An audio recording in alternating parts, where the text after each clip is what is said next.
আজকের প্রশ্ন, দুটি সংখ্যার অনুপাত 2:3, সংখ্যা দুটির প্রত্যেকটিতে 8 যোগ করা হলে তাদের অনুপাত 3:4 হয়। সংখ্যা দুটি কত? তাহলে লিখব 2:3, 2/3, প্রথম সংখ্যাটি 2x, দ্বিতীয় সংখ্যাটি 3x ধরলাম, প্রত্যেকটির সঙ্গে 8 যোগ করলাম, যোগ করলে কত হবে? 3:4। ক্যালকুলেশন করি, এই কোনাকুনি গুণ করবো, 3x গুণিত 9, 9x, আর 8 3 24 সমান 4 2 8x প্লাস 8 4 32।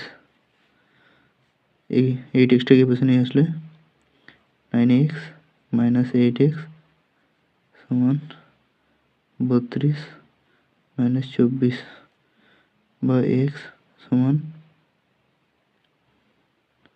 8। তাহলে সংখ্যা দুটি হবে, প্রথম সংখ্যাটি 2x ধরেছিলাম, 2 গুণিত 8 সমান 16, আর 3 গুণিত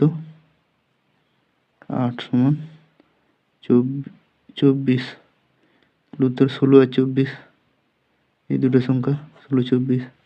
উত্তর হবে অপশন ডি, 16 আর 24।